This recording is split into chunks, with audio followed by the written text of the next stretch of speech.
Game number 1, Master Slash continues. We have the Bang Bush against the three-legged cat. And, well, the situation in the standings is interesting because Bang Bush is currently in 3rd place with 9 points, whereas the three-legged cat, to my surprise, is 7th with a single point. Yeah, this hasn't been going too well for them. So, again, as a quick reminder, we are currently down to the final 8 teams within the Masters Clash. 4 of these teams will go to the main event, the offline event in Paris. In total, there's 12,000 euros of prize money on the line. But the way that this is determined is that now we're playing a round robin with best of 2 matches between all of these teams. And, well, if you win the 2 matches, 2 maps, then you get 3 points. If you tie with your opponent, you get 1 each. And if you lose, obviously, you get nothing. And I honestly expected the Cats to be a little bit higher up. We have a lot of top teams right now here. But very interesting to see that the Cats are struggling so much. I didn't expect them to necessarily break into the top 3 directly, but I really thought that they would position a bit higher than 7th. So they need to try and change things today, but it's not going to be easy against a team like the Bang Bush, who's currently 3rd. And just so you guys understand, if you are in the top 3 at the end of this round robin, then you are directly going to Paris. If you're 4th place, then you have to fight against all the other teams that are still in there in like a gauntlet, a last chance event. And, well, only 1 team will obviously advance from that. But yeah, so our first map is Infernal Shrines, and we get a Sylvanas for my try. Khaldor, by the way, is not here today. So, yeah, they are playing with a sub, simply because apparently there's, like, a wedding or something. So my try is helping out for the Cats. Something like that. So, yeah, they've been talking about it a little bit earlier. But alright, so what does the Bang Bush do here? What are we getting for Tai, for example? I mean, this Infernal Shrines, I could see Zvala play again. So far, he's been... Ooh, Lauber and Blaze. Now, they could swap that over into the side lane. But Lauber is someone that has played Blaze main tank. Now, it's not something we see a lot. Happens every now and then, every once in a blue moon.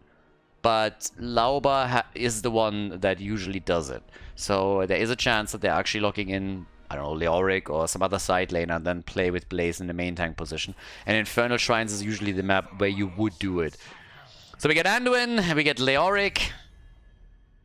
And, well, let's get the show on the road. I want to still see what Tai does, because he is one of the Vala players that we still have in the tournament here. And it's always kind of fun when he does it. And the last time he picked Vala here, went for the multi-shot build, which is obviously great on Infernal Shrines, and had pretty big impact on it. Okay. Final few bans. Ban out the front line, and indeed they do. So Diablo is already out of the mix. Good for that. And Bishops. I mean, Hanzo is banned. It's actually kind of funny because Bishop has been playing Hanzo and Junkrat lately. I think last weekend, on the last play day, he played both. And now both of the zeros are banned here. It's obviously the good thing if a tournament or an event just goes a little bit longer. You're always in a situation where you can just look up your opponent's matches from the previous weeks and then get a bit of an idea of what they're prioritizing on which map and can try to counter draft that a bit. So, yeah. But yeah, it's kind of interesting. Everybody seems to be targeting Bishops lately. Poor guy. But alright, let's have a bit of a look what Tai is going to pick here.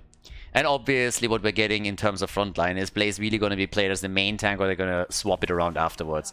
And here comes Mirrodin. So, okay, we're going to have an actual main tank. Bishops is on Lunara.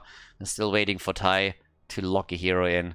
But yeah, no Blaze main tank shenanigans or something along those lines. Nah.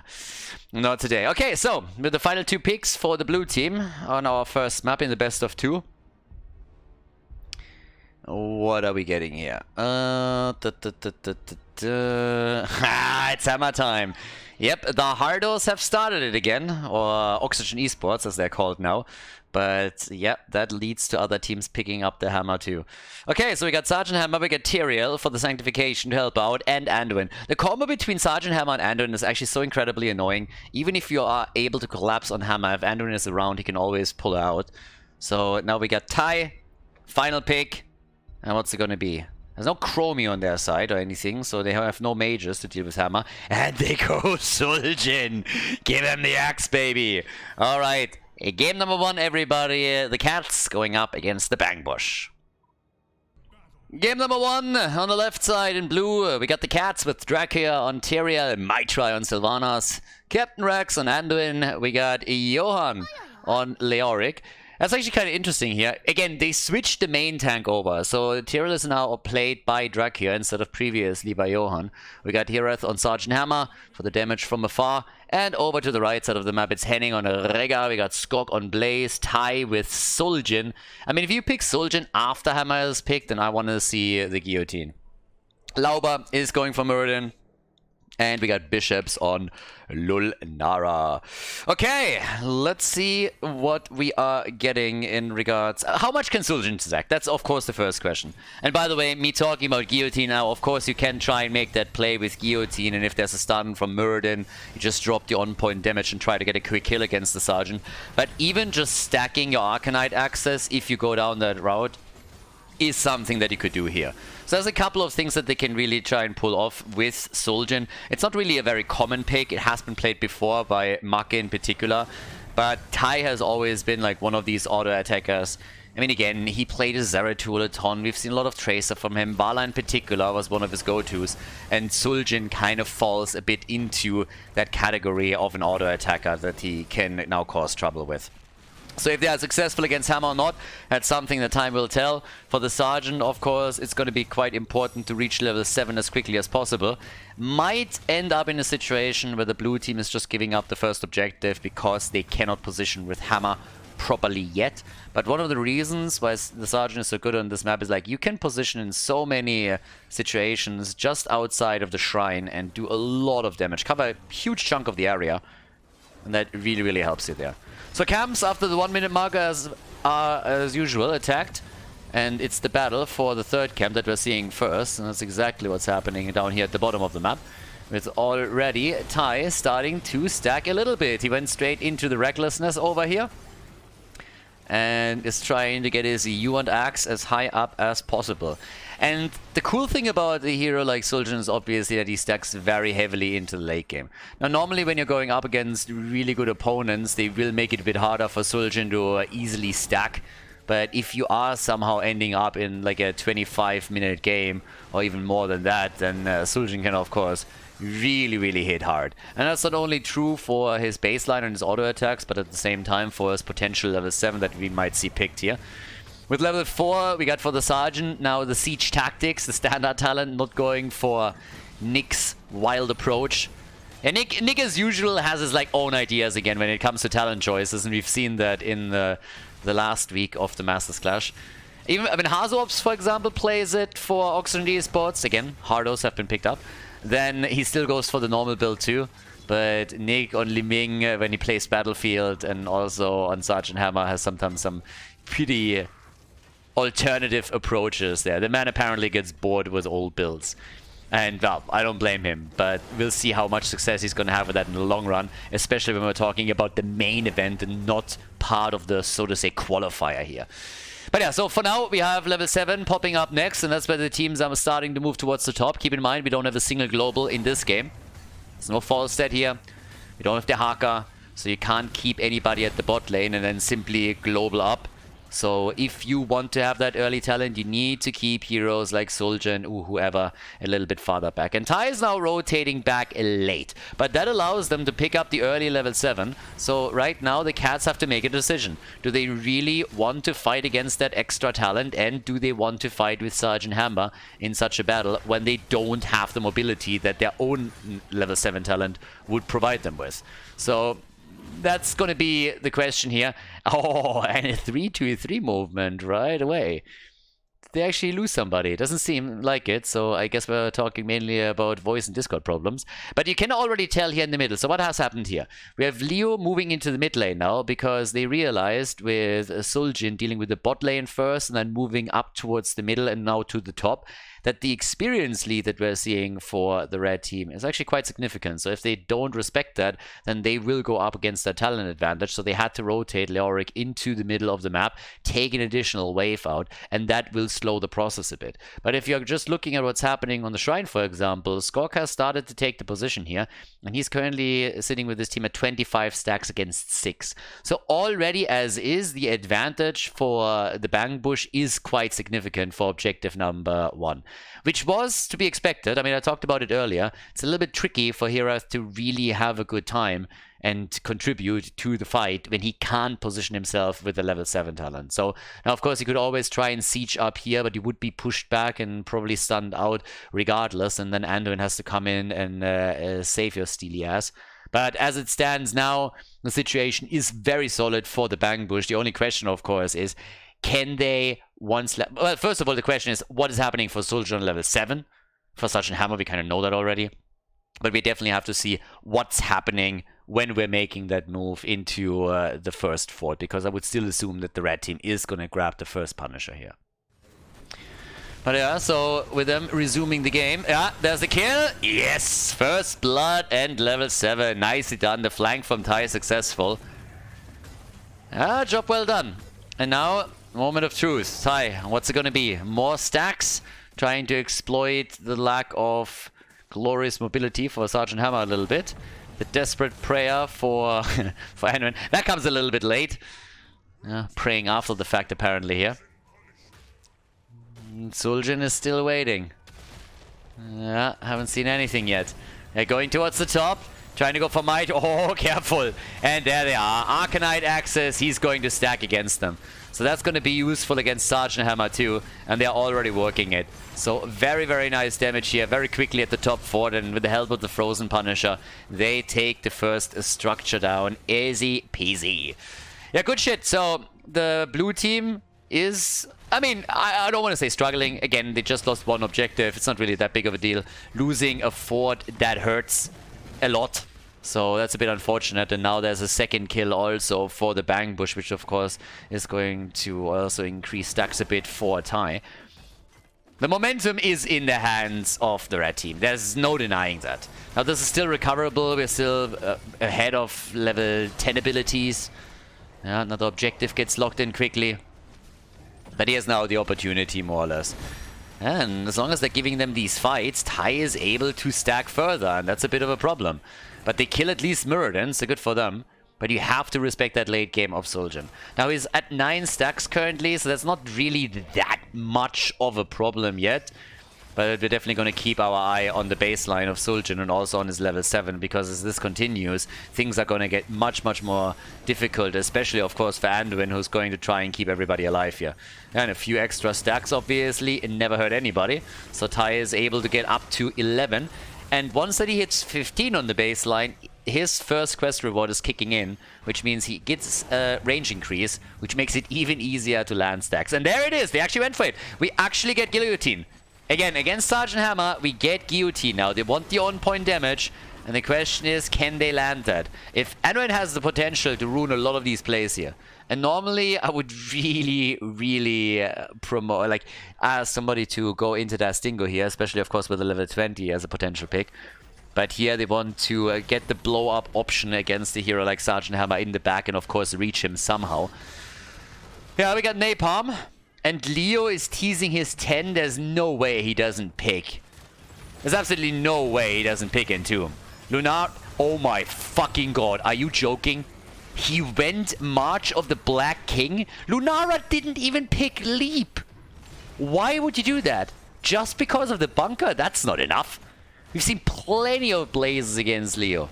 Yeah, I have serious problems with that choice. Let's see how much value he gets out of it, but yeah, I have my doubts with that. You have Sylvanos too. You can literally entomb and then drop the Wailing Arrow on top of it and go for the poor man's Buried Alive. But nope, instead we're getting the March of the Black King. That's a wild choice. Alright, we'll see what they can pull off with it, but I remain skeptical until proven otherwise. There's a reason why that's an NA talent. And even they don't pick it anymore. But yeah, so here we go. Sanctification is already out. Another guillotine, and this time it connected a little bit better. Ancestral on Lauber, and they're starting the stacks for the level 7 on our boy. March did nothing, by the way, in that fight. Leo died, and now with 3 kills to 1, the Shrine is already active, so they can go for another Punisher here. But yeah. Okay, so 13 stacks for Suljin, which of course is also kind of nice. If he keeps it up, then he will lock in the range increase during the battle. Leo comes back and nearly dies again. I mean, alright, that was... Yeah, Leo nearly died again. He's already insanely low and has to try and connect a couple of drains here and get some heals. But it seems like, yeah, he's not going to make it. Johan dies again. 15 stacks by now for Suljin. He gets the range increase. Has his guillotine back up. There's the hit. They're getting the damage on Dracula, and he dies too. So, yeah, good value from Tyrell on the explosion at least, but that's obviously too little too late. The lead in stacks went to the blue team, but now Hammer is even pushed further. And Lauber, he solos the shit out of the tank. Look at that. He might die for it, but I call worth here. Eliminating Hammer in that situation was great. And he gets out anyways. So now they're starting to take over again. We have 26 stacks by now for Ty on the level 7. They lock in 13, and that's a great start for them. Now, Suljin is on 26,000. He can't really compete, at least yet, with Bambi. Lunara has a bit more damage than him. But, yeah. This is a bit wild now. And of course, stacking-wise, this is already a very, very nice situation for Suljin to be in. His level 7 is starting to do solid damage. His auto attacks are getting a bit better. If he makes it to 30 stacks, then he has the double swing. Leo is trying to get experience at the bottom of the map and threaten some structures. So he's currently aiming to help him get level 13, which he still don't have. Another hit and another connect with the guillotine, so good for him. Yeah, and they are really applying pressure to the keep. And guys, that might actually work. Johan is coming in. Are we going to see another March here? Or, well, they have 13.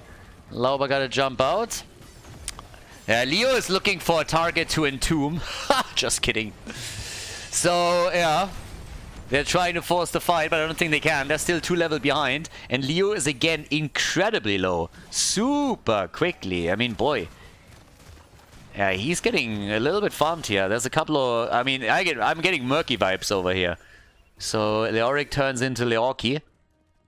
23 stacks for Suljin now. Keep in mind, he gets the double swing for the level 7 once that he has 30. So he's getting closer and closer to that. And he already has great damage out there. And with 30 stacks, yeah, that's kind of nice. This time the guillotine didn't do as much. As the Ancestral already out. A little bit more stutter stepping. And Ty finds himself at 25. Yeah, his damage is starting to ramp up a little bit. He's at 34. Yeah, wrong place, wrong time for him now too. So if he plays that well, can do significant damage to it, especially like backline damage dealers like Sarge and Hammer. But we are looking at a 2-level lead still, 5 kills ahead, and the Cats, whew, they are in trouble. Yeah, they need to step it up and get level 16. And it's such a big gap that I honestly don't really know how you would do that right now. Are they giving up the next objective? Because I don't think they can. Another hit, another connect. Ty is just throwing this shit out whenever he can. I mean, it feels like we're at Walmart here. Throw out 1 guillotine, get a second or whatever. 2-for-1 trade. Apparently these things are cheap. Because he has no qualms throwing those out. Saving the cooldown? Are you kidding me? Nope. Gets the hits in. Looks good at damage. Tries to slowly also get a bit closer to what Lunara is putting out here. And he's about to complete his baseline, which then helps him, as mentioned, to stack his level 7. There we go. Baseline is completed. There's already 42 stacks on level 7. And yeah, that is going to hurt. It's going to do a lot of damage when it comes to late game here. And we're only 12 minutes in and already he's doing... Oh, Jesus. He just got 10 additional stacks easily for level 7. Oh, boy. And look how they're suffering. Yeah, he is absolutely ramping it up. His damage is going to be increased like crazy as this continues. And he can also just YOLO it out against structures now too. So if the blue team just tries and sit tight and play defensive, then he can come in and on cooldown, or off cooldown, always just throw that out. So yeah, rough times for him for sure. Half a level, by the way, to level 16. I gotta admit that I'm pleasantly surprised that the cats were able to pick up enough experience to fight for the next objective. So good for them. That gives them a fighting chance for the next Punisher. But they also have to kind of take it. Nice! This time they get the kill. Maybe not. Ty is still alive thanks to the Ancestral of Rhaegar. And he's still fighting. They get the Sylvanas. He gets out! Like, what? They get the Sylvanas kill and he gets out. Thanks to Rhaegar helping him here. He gets out, gets 4 additional stacks, stacks it up completely. And there it is. The triple kill as Tyrael dies too. Why did the cats go for that fight just before they're hitting level 16? They thought they had it and went for Sul'jin, and I guess if they can kill him, they have a good fight. They most likely pick up level 13 with that, but now the entire game falls apart for them just before they were able to get their level 16 talent. Oh god. So now only Sylvanas alive, 2 keeps are immediately gone. They took the opportunity here. They went for the better safe than sorry play and didn't approach the core. But yeah, that did not end well for them. And by now, highest damage again, he's ramping it up. He's at 59,000. Lunara is still ahead with all the damage over time, the distance poke that she has. But the stacks on Sul'jin, even if somehow the cats are recovering a bit here, the late game for the auto attacker is going to be fantastic. Now, they try to make the play for Blaze, and once the Entomb hits, they might be able to get the kill here. I'm just kidding, he has March. So, yeah, no chance to actually connect that properly. Anduin with a light bomb. Bye-bye, Crybaby. Anduin is gone. And here comes Sul'jin and Lunara, of course. Bishop's a staple on the damage numbers. They're getting a double, they're getting a triple, they go for the quad kill. And the explosion just doesn't do enough. 5-man team wipe. Full 5-man wipe, 16 kills, 2-1. We got level 20 talents by now. And that, ladies, is the first game in favor of the Bang Bush. They take the lead in the best of 2 here, of course. So 1 point is already guaranteed for the Bang Bush. They're currently 3rd place in the standings with 9 points. If they win the second map, they take the full 3 and improve their position, at least temporarily, in the standings. But yes, nicely done. Leo gets taken down once again, and the core is also slowly falling.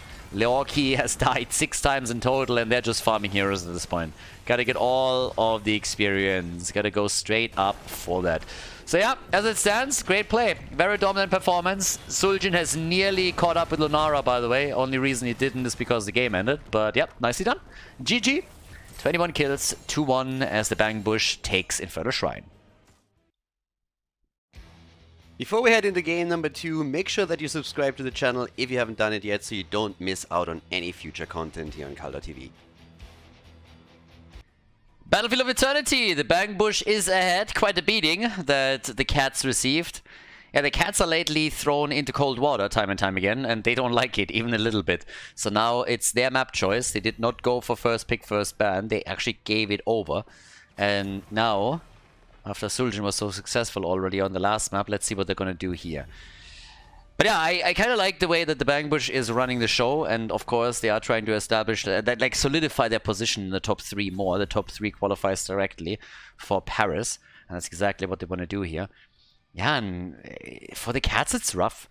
They're a good team. They did really well in, especially of course, the last few X-Cups, and it's a little bit strange to see them struggle this much. Now again, just to clarify, I didn't expect them to immediately like storm the top 4 and completely obliterate everybody, but that they only won a single map so far, that's a bit rough for them. So yeah, either way, we'll see what they can do. Bishop's Hanzo gets banned again. Now, there's a shock. Bishops is not going to play his Hanzo if the opponents have anything to say about it. And they're also banning Sylvanas, which is obviously another hero that he plays. And I think the reason why they're banning Sylvanas is that Junkrat already got banned by the Bang Bush. So apparently Bishops doesn't have any ambition to play either one of them. Now, he plays Cassia. We saw him just on Lunara. So there's still plenty of heroes that he can play. Falstad in the past too. Not necessarily a pick that I expect in Battlefield of Eternity. But we're starting things with Li Ming, and apparently he is going for Li Ming in the house. Okay.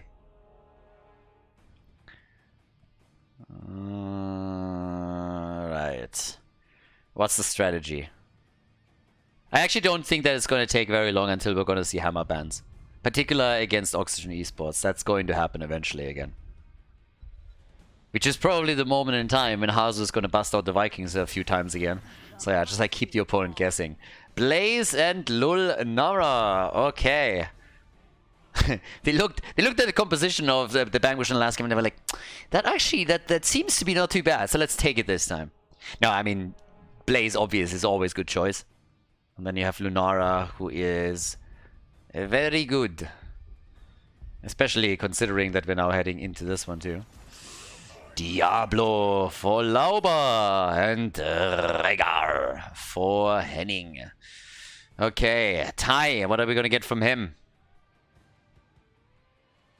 I still want my Vala. I don't want to sit here like a kid and just throw a tantrum, but at the same time, I want my Vala. So, yeah, gimme. Give me that auto attack style. At least an arrow build. Give me something. Okay, Space Goat is banned. No Urel Diablo combo. I mean, Genji's up too, so if you're already going... Genji and Greymane, honestly, now that I think about it. Li-Ming, Greymane, Li-Ming, Genji, both of them would be good, solid options. So it's a bit more likely. Yeah, no race car here.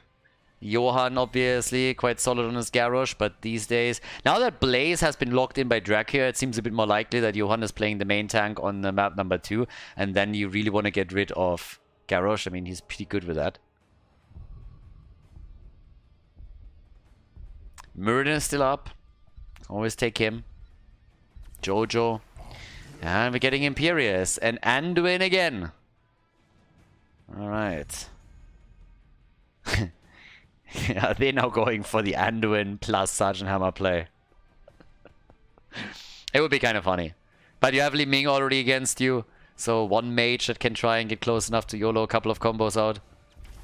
Hogga and Genji. Alright, so we're going to get Genji instead of Greymane. And the final pick for map number 2. Final map in this little series between the two teams. What's it going to be for Hirath? What are we getting as the second damage dealer for them? They got their front lines, a lot of CC on Imperius and Blaze that they can use now. But how are they going to deal with this? A lot of reset potential, obviously, now for the Bangbush too. It's Greymane. They go for the big bad wolf. Alright, everybody. Battlefield of Eternity. The Cats against the Bangbush.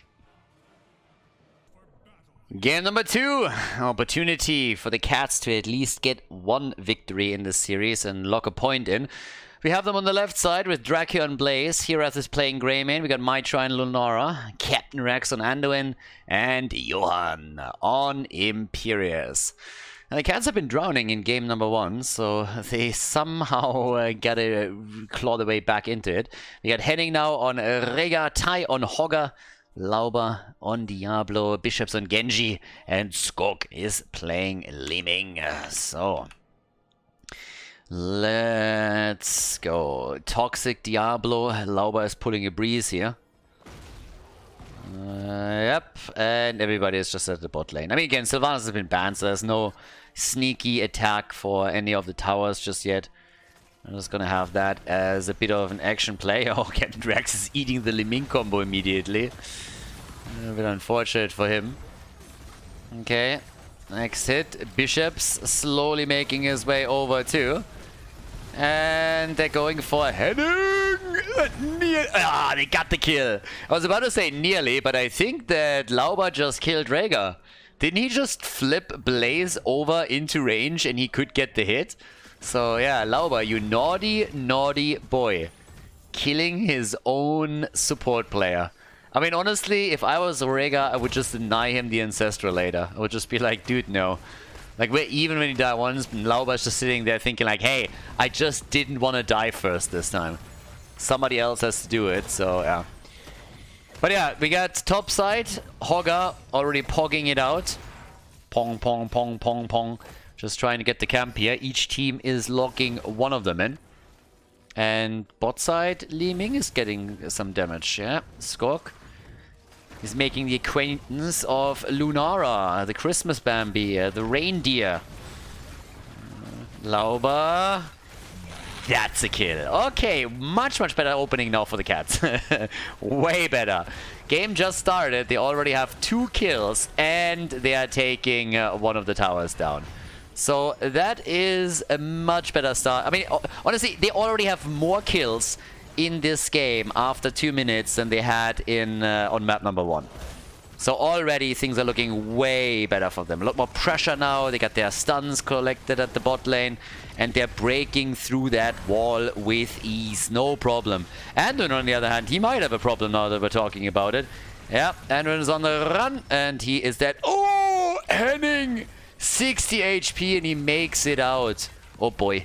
That was nearly a dead doggy. Hello? Everybody's a bit low here, but that's also true for Drak here. So Blaze gets murdered as Diablo and Genji are solidifying another kill. And just like that, the kill count is equalized. Alright, first Immortal is spawning. Level 4 Hoggers Joggers. I mean, I can totally see that if you have a Jogger somewhere, like running around, that Hogger is the first one, you know, just like jumps in, it's like it's trying to chase it. Hogger would just be that guy, wouldn't he? So, yeah. But so far, so good. So we got a little bit of early game action here. Okay. I like, by the way, that Drak here for the Cats is actually riding a cat. I think that should be mandatory when you're playing on this team. No matter what hero you play, if it's possible, you need to ride one of the Cats as your mount. In that case, I would even allow them to not go for the money pick, but only one of them actually goes for that, so yeah, they should do that. Captain Rex over here. Bishops was thinking about fully engaging, but of course he would likely pay it with his own life for that kill, if he even got it. There's still a camp at the bottom of the map, and that's already applying pressure to the fort. Keep in mind the wall was destroyed earlier, so Hogger needs to deal with it, and the blue team can therefore make a play for the objective. And the halftime show is going to be theirs. The move from Bangbush is a bit too late, and that fort has eaten a lot of damage. I mean, it's down to below 50% HP now. So the Cats, again, much better opening here. They're trying to go for the objective. Genji is here. Stuns are following up. Bishops is joining the battle. Uh-oh, Captain Rex got wrecked. Yeah, that's another kill. Anduin for the second time already down. And what do we learn? Anduin needs to stay in the back line. Every single time when he thinks he can use that sword, he's going to be proven wrong. It took Arya 5 minutes to learn that you're sticking with the pointing, and Anduin hasn't learned that in his entire life. Like, you can repeat that mantra to him as long as you want. It's just not going to be a thing. And what has happened as a result? He dies, and therefore no objective for the Cats. Instead, the Bangbush locks in Immortal number 1. Level 7 versus level 7 still, though. So both teams with the talents. But, yeah. Down at the bottom of the map, by the way, Cyber Shield is in, and we're gonna get the Agile Dismount. Plus, of course, now Calamity is also up. Lauber going a bit deep here, but the stun doesn't connect. They're taking that Immortal down quickly, though, so good for them. Yeah, that one is not gonna get too much. They're gonna save that fort for sure. Wasn't a big shield to begin with, and they got the damage dealers to deal with it. Greymane, Lunara. Yeah, nice cleanse again. As the stun came in, Bishops is moving away and eats a ton of damage here. Stays alive thanks to Rhaegar. They're trying to go for my try. Lunara, careful girl. Lauber, oh dear. That could be a problem for Lunara. Bishops is moving into the backline again with Genji, but they are losing Li Ming. So that chase that we just saw from the Cats is successful. And they try to get the fort. Would be kind of funny. They lose out on the Immortal, but they're able to get the fort here. All the pressure that they applied at the early stages of the game is really paying off now. And this one, I think this might survive. Is that enough? Come on, somebody. Yeah, there it is. Okay, thank you. That would have been such a meme if he would not have been able to do that. Okay, so they get the first fort destroyed. 3 kills to 3. A little bit ahead in experience, and the passive experience gain that the blue team is now going to experience is, of course, going to help them. Yeah, Johan Hogger nearly died to this, so you can't just come in and think you can fuck with Imperius like that. Nope. Especially not when he rides the money pick. Then he's extra spicy. But yeah, They are trying to go for another fight here. This time it's a 5 versus 5. Draco is still fine. Level 10 abilities aren't ready yet, but they will be soon. Could happen during this battle. If you just get one kill, you will get heroics. And blue team is already very, very close. So, yeah, if they can continue that fight, well, they have access to the level 10 and the opponent doesn't, that would be the dream. It's a small window, but if you're in the middle of the battle, that's all that you need. There it is. We get the bullet. No big surprises here. Delivery system from Johan, and also, yeah, there's the kill. Genji's down. They got Genji, and that's, of course, yeah, more than unfortunate. 18 seconds down, just as the objective is getting attacked. They're trying for the APOC play, but Anduin is ready, and Johan survives. Good for him, and they're turning it now on Diablo. There's a light bomb, and the Ancestral saves him. Lauber's alive, Imperius died. Great play by the Bangbush, very well coordinated. 4 versus 5 to begin with, and they actually pulled it off. Initially engaged by Lauber. And then they are back with 5 on the map because Genji's back to business. Bambi's in trouble. Li Ming is dead though. Yeah, this fight continues, but I think Bishops can clean up now. Or at least he's going to try. Yeah, already working on it. Already working on it. Tries to go for the kill. Gets one. Has the reset. Zips in for the next one. X strikes it out. Bishops with the kills. And they're getting Bambi too. Well done. Yeah, great fight. Great fight for them. I mean, here comes Bishops after he gets the kill on Graham and he follows up with Anduin. And then, of course, they're getting the final hit in too. So, at the end of the day, it's a 5-man team wipe. He came back at the perfect moment in time, absolutely capitalizing on the fact that everybody was so low. Li Ming still has top damage. She's at 29,000. On the red team, of course. Blue team, we still have Lunara a little bit higher than that. Greyman at least is back and can chunk the hit point pull down a bit. Now they're going to lose this one, of course. But at least they will be able to limit the damage a little bit. Next camp is also ready. And yep, that's going to be a nice double push topside. They're going to get the Shaman camp and the Immortal. And the timing isn't too bad either. There's actually a real good opportunity to not only take the fort down, but maybe push us a bit further. Especially if they're now getting level 13 talents, which is highly likely. So yeah, this could be a big one. Henning already jumping over. There's the APOC. Engage. X-Strike on the point. Oh boy, Genji with a double kill. What a great coordination again from the Bangbush as they take out Lunara first and then Anduin shortly after. Yeah, this is going to be way more than just a simple fort. Or so I thought, and then Genji died. So, yeah, they should be able to open at least the wall up. But they're already moving down to the bottom of the map. With everything that is pushing through the top lane, they're just leaving the blue team to defend and instead move, I guess, for the fort? Are they really just letting this one slide? Seems like it. Bit of a combo is all that they're YOLOing out here. I think they could have done a bit more than that. I mean, they didn't want to be forced into a battle, I get it, but they had a talent advantage over the opponent. Obviously a little bit annoying once that you're rocking a 4 versus 5, but they didn't get a lot out of this. Now there's the delivery system on Diablo, and that's a kill, isn't it? Yeah. No, maybe. What? There's another approach, and there it is. Pock, pock, pock, pock, pock, pock, pock. In they come, trying to get the counter kills, and they might, but Li Ming dies before she can capitalize on the resets. Then again, we are getting Bishops with at least one drop, so he's able to murder Imperius. I was the entire time waiting for him, trying to swift strike through and getting a few kills himself. And he's apparently not done yet. He needs to be careful, as he's obviously a prime target now. But they think they have an opportunity here. Nice, nicely done. Lauer dodging, the jet propulsion's done. Good job by him. Okay, so. Yeah. Top is open up. I mean, if at any point you're winning a fight, you can go for keep. Technically, at least. But I like the aggression that we're seeing. Last game it was, what, 21 kills to 1, right? So now we're having 11 to 9. That's like way closer. It's a much more even game. Structurally, yeah, they're more or less even. More or less. So, yeah, there is still hope for the Cats. If the Cats can at least win one map here, then they are in a position where they finally will lock in another point for the scoreboard, for the leaderboard.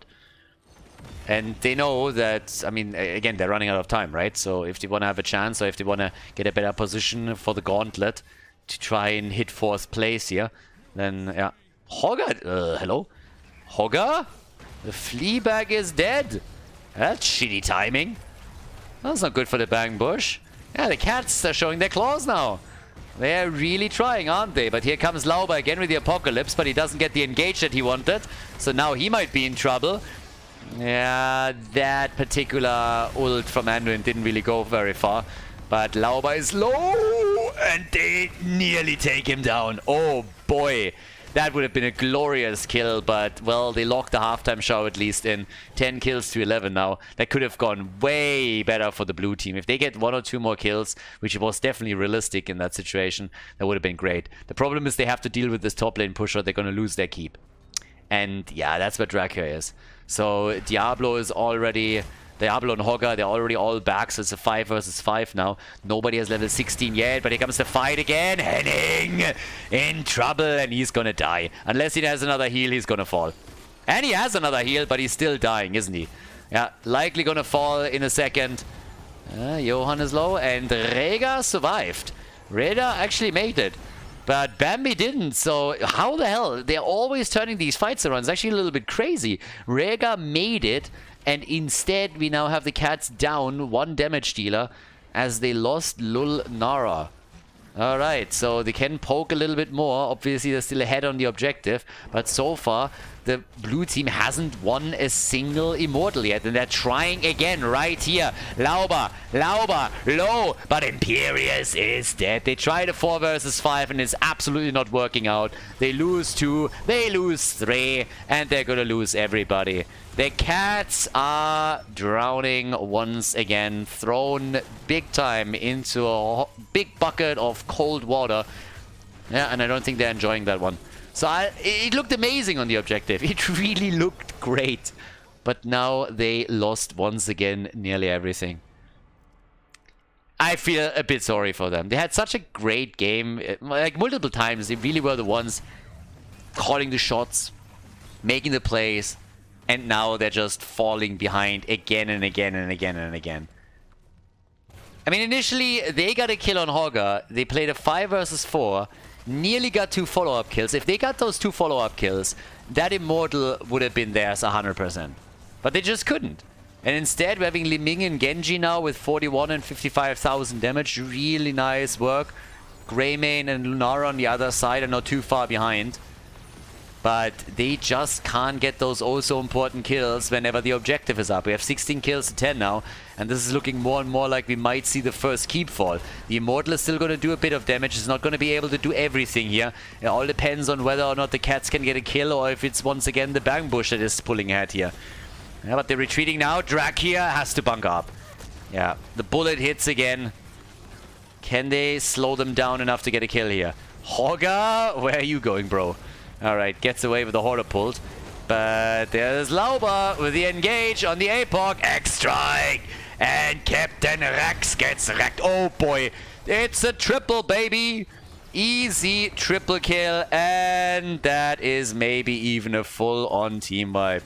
Go for Herath. 5-man team wipe. Big plays, big play, big combo.